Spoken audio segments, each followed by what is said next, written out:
nominate Honorable Tajuddin Abbas. I so second. I rise to humbly accept the nomination. Is hereby declared the winner and returned elected as the Speaker of the House of Representatives.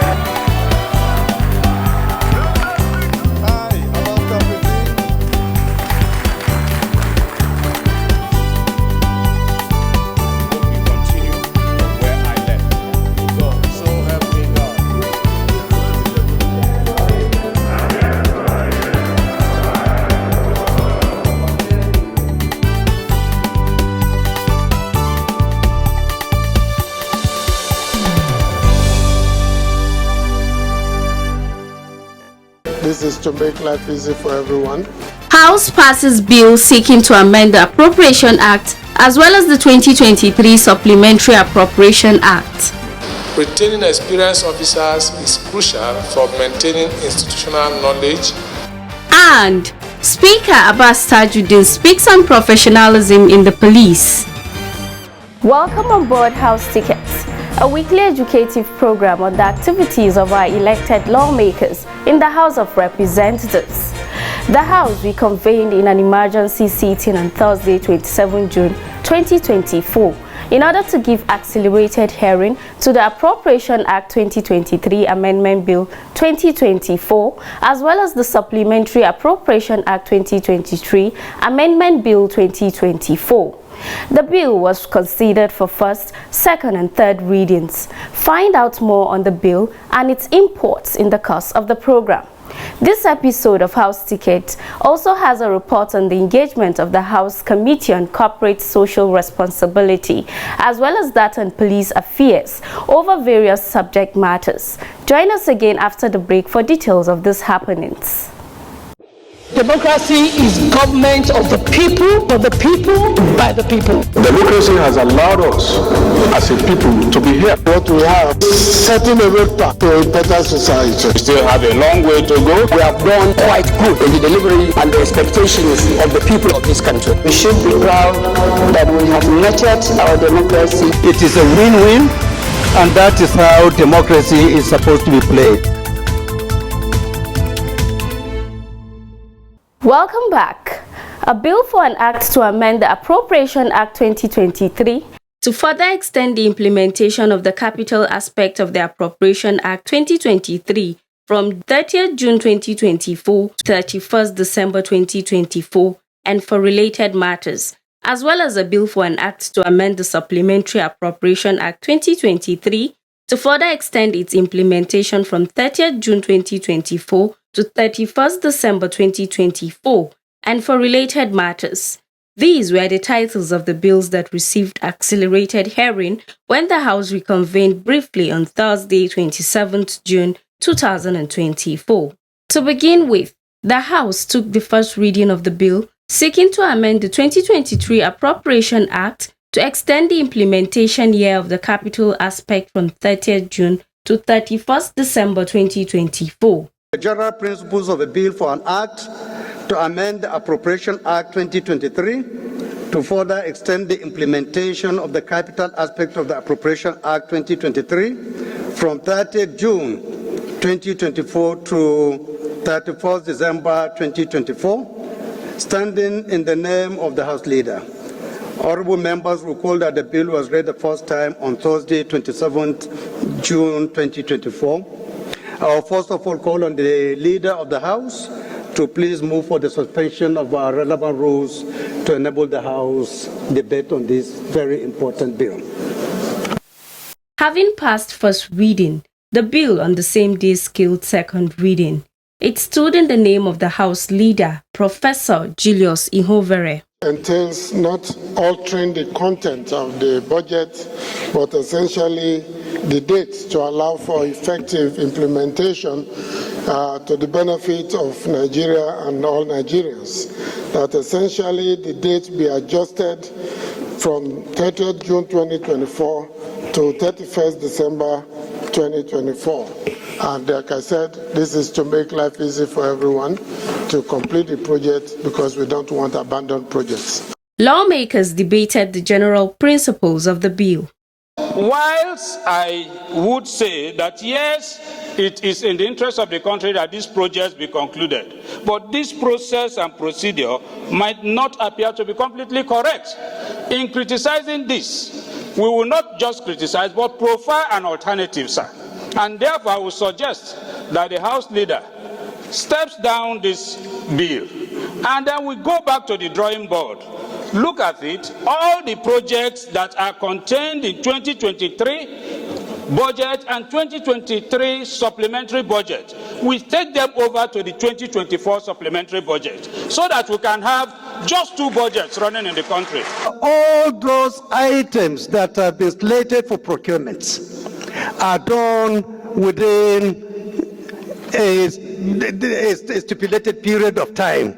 And because we couldn't do for one reason or the other in the past, he felt that this is the best time for us to come to the House to request for an extension so that all these security-related equipments that have already been slated for procurement can see the light of the day. It is for our own good, it's for the good of the country. So I want to please urge and implore our members to please support this. You cannot extend the period of supplementary budget without extending the period of the main budget, which hinges on the main budget. And the question here is this right? Yes, the answer is right, because it is within the law of the Appropriation Act that we can extend any part of the act. So I don't think it's an issue that we should be playing to the gallery or should bring politics in it. In representative democracy, minority will have its say, but the majority will have its way. I want to honestly say that even though it's legal, Mr. Speaker, this is unprecedented. You have 2 substantive budgets, 2023, being extended to 31st of December and running them concurrently. You have other supplementary budgets being carried also at the same time, Mr. Speaker. I want to say without any fear of contradiction that they may be legal, but that moral feeling, that moral responsibility, Mr. Speaker, that moral questions will always be raised. The reason why I rise to say so, Mr. Speaker, is for us as a House and an institution, while we have no cause whatsoever to stop it, I will be for it. And I will urge people to be for it. But at least at this critical moment, we must unite ourselves and we must stand collectively and send a signal to the government of the Federation. The House then went into an executive session and upon resumption, affirmed that it had noted the concern of members of the House to the implementation of the 2024 and agreed that the House will get in touch with President Bola Ahmed Tinubu to calm these concerns and ensure it is assured of the proper implementation of the budget. The concern on the 2023 supplementary budget was also noted, and it was agreed for its extension in order to ensure the security agencies can continue fighting insecurity seamlessly. The bill was voted on, approved for second reading, and referred to the Committee on Supply for further work. Bill referred to the Committee of Supply. Similarly, the House suspended its relevant rules to enable them take the second reading of a bill for an act to amend the Supplementary Appropriation Act 2023 to further extend its implementation from 30th June 2024 to 31st December 2024 and for related matters. Again, being an executive bill, the House Leader, Professor Julius Ihovere, moved for the second reading of the bill. To extend the implementation of the Supplementary Appropriation Act for 2023 from 30th June to 31st December 2024 are essentially the capital dimensions of the supplementary budget in its entirety, and I urge my colleagues to support it. We've had extensive discussions on this already. The bill was referred to the Committee of Supply for consideration. Support of this motion should say aye. Those against should say nay. There is it. To expedite action, the House dissolved into the Committee of Supply to consider the bills. The session was presided over by the Speaker, Right Honorable Abbas Tajuddin. As the Appropriation Amendment Bill 2024. Carried. This bill seeks to amend Appropriation Act 2023 to extend the implementation of the capital aspect of the Appropriation Act 2023 from 30 June 2024 to 31st December 2024. Carried. The leader of the House, Representative Julius Ihovere, gave the synopsis of the extension. The recommendation for the extension was voted on and approved. Still at the Committee of Supply, the bill for an act to amend the Supplementary Appropriation Act 2023 to further extend its implementation from 30th June 2024 to 31st December 2024 and for related matters was considered. 30th June 2024 to the date 31st December 2024. Carried. Again, the recommendation for the extension was voted on and approved. Following this, the House reverted to plenary and adopted the report of the Committee of Supply, following a motion moved by Representative Julius Ihovere. The House and Committee of Supply considered the report on a bill for an act to amend the Appropriation Act 2023 to further extend the implementation of the capital aspect of the Appropriation Act 2023 from 30 June 2024 to 31st December 2024 and for related matters. And in so doing, we have approved clauses 1 and 2, clause 3 as amended, explanatory memorandum, and the long title of the bill. Representative Julius Ihovere moved for the House to suspend its relevant rules to allow it take the third reading of the two bills considered in the Committee of Supply, after which they were read the third time and passed. Those in support of this motion should say aye. Those against should say nay. The ayes have it. We will take a break now, but when we return, more reports from the committee rooms as lawmakers engage with relevant stakeholders under their purview to address various issues. Keep watching. Democracy is government of the people, for the people, by the people. Democracy has allowed us as a people to be here. What we have is setting a road path to a better society. We still have a long way to go. We have done quite good in the delivery and the expectations of the people of this country. We should be proud that we have nurtured our democracy. It is a win-win, and that is how democracy is supposed to be played. The House Committee on Corporate Social Responsibility and the Manufacturers Association of Nigeria, MAN, have expressed their positions on the need for the regulation of corporate social responsibility in the country. The committee was of the view that corporate social responsibility should be regulated by the government to ensure appropriate protection of the host communities by companies and other corporate entities. However, the Manufacturers Union held a contrary opinion. They made their positions known at a one-day public hearing on a bill to regulate corporate social responsibility in Nigeria and for related matters, which held on Tuesday, 25th June 2024. In his opening remarks, Speaker of the House, Right Honorable Abbas Tajuddin, represented by the Majority Leader of the House, Representative Julius Ihovere, stated that corporate social responsibility is a social obligation that corporate organizations discharge to their stakeholders, individuals, and communities in the society.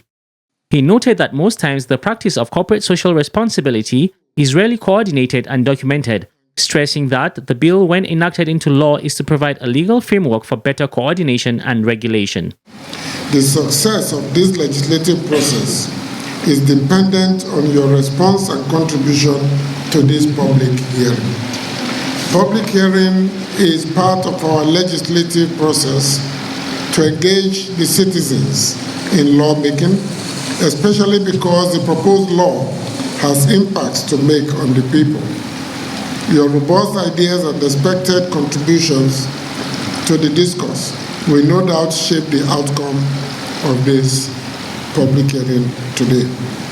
I, therefore, call on you to freely express your views, more so because many of you here are from the corporate organizations, and this bill, when passed into law, we will confer obligations on you and your businesses. In her welcome address, Chairman of the committee, Representative Lillian Orogbo, called for a robust and comprehensive framework for corporate social responsibility in Nigeria, noting that Nigerians have witnessed the transformative power of responsive business that prioritize the well-being of their employees, communities, and the environment. However, we have also observed instances where the lack of clear guidelines has led to inconsistency and sometimes inadequate CSR practices. The bill, meticulously crafted through extensive consultations with stakeholders, aims to address these concerns. It seeks to establish a clear definition of CSR. This will provide a common understanding of what constitutes responsible business conduct in the Nigerian context, outline mandatory and voluntary CSR practices. This will ensure a baseline for social responsibility while allowing companies to label their efforts to their specific circumstances. The chairman also noted that with the enactment of corporate social responsibility law, the legislation has the potential to unlock great possibilities for the private sector, fostering sustainable development and creating a more just and equitable society for all. The Central Bank of Nigeria, CBN, however, said that the reintroduction of the bill for enactment into law will be anti-progress and that corporate social responsibility should be made optional for companies. The CBN governor, represented by Wendy Philip Indanusa, stated that corporate social responsibility should be made a moral thing and not a regulation to be enforced by the agencies of government. The requirement for the CSR committee to include at least 3 directors, in our own view as Central Bank of Nigeria, may lead smaller companies to incur additional costs to appoint new directors, or at least a new director, as the CAC only requires a minimum of 2 directors for a private company, which goes beyond the intended objectives. We advise very humbly as a central bank that this provision should be reconsidered by this honorable committee. The chairman then assured stakeholders of the readiness of the House to pass the bill into law, adding that the committee will ensure international best practices that will protect both the companies and the citizens of Nigeria. We're going to the committee with the stakeholders. We're going to look at some of the submissions and see the ones that we can adopt and the ones we can amend, and then we'll come with a final position on this.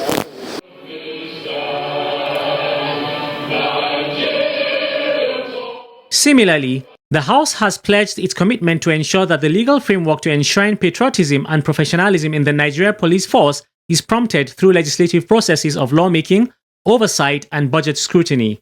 Speaker of the House, Right Honorable Abbas Tajuddin, gave the assurance in his opening remarks at a one-day investigative hearing on the proposed amendment to the Police Act 2020. The bill was titled A Bill for an Act to Amend the Nigeria Police Act 2020 to review the service years of police personnel in order to improve the experience and expertise of police workforce, to retain experienced personnel and reduce the cost of training new officers, improve the morale, performance and job satisfaction, and address the shortage of experienced police personnel, and for related matters. This was on Wednesday, 26 June 2024. Speaker Abbas Tajuddin, who was represented by the Deputy Majority Leader, Representative Abdullahi Ibrahim Halims, noted that the House is using the public hearing to birth the legislative framework that will engender patriotism and professionalism in the police force. The Speaker also stated that the House is ready to address all the operational, budgetary and logistics challenges of the Nigerian police force through legislative process in line with the 10th House legislative agenda. Retaining experienced officers is crucial for maintaining institutional knowledge, enhancing operational effectiveness, and fostering a culture of professionalism within the police force. Experienced officers bring valuable expertise, insights, and skills that are essential for addressing complex security challenges and ensuring public safety. In his remarks, Chairman of the committee, Representative Makiya Leman, said that the public hearing will address all the issues affecting operational efficiency of the Nigeria Police Force. He also noted that the proposed law seeks to provide that retirement age of the police force personnel is reviewed upwards from 35 years of length of service to 40 years and 60 years of age to 65 years. In addition, it is critical to the development and strengthening of the Nigerian police force. As such, the committee cannot unilaterally decide on the proposed bill.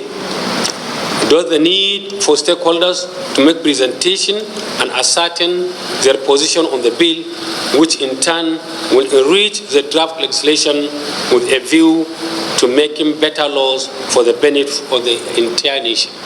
However, the Ministry of Police Affairs said that the ministry is against the amendment of the Police Act to increase the service years of police personnel. The Minister of Police Affairs, Senator Dr. Ibrahim Gaidam, who was represented by the Director of Police Service, Ibrahim Mohammed, said that the increase in the service years of police personnel will lead to stagnation in service of the police officers.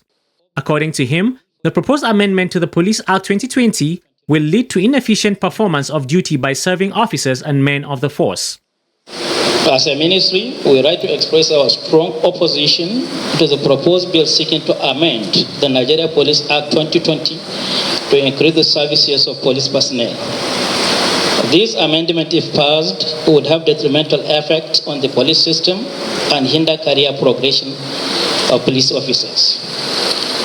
The Nigeria Police Force plays a critical role in maintaining law and order, protecting citizens, and upholding the rule of law in our society. But changing the service years of police personnel through this proposed amendment will likely disrupt the institutional knowledge and experience within the force, thus leading to decrease in operational effectiveness and efficiency of the workforce.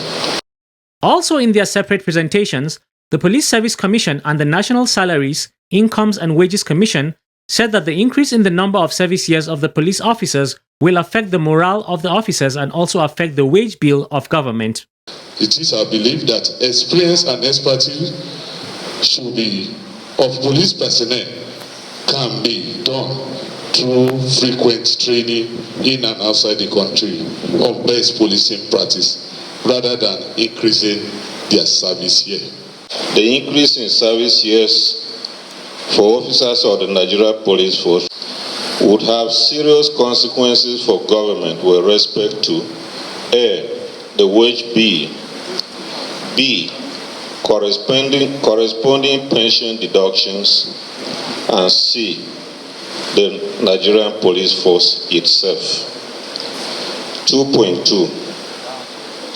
Given the current adverse economic situation in the country, the focus should be on A, increasing the overall efficiency, effectiveness, and increased productivity of the Nigeria Police Force.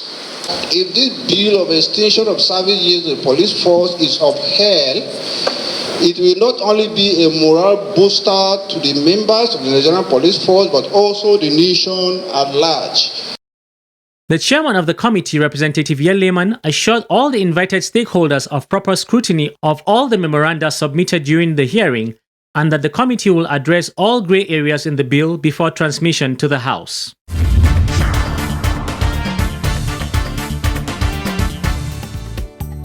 And so we end the program for this week. House Tickets will continue to bring you reports of our lawmakers as they uphold the tenets of democracy and make laws for good governance of the nation. Until I come your way again, let's make Nigeria proud. Bye-bye.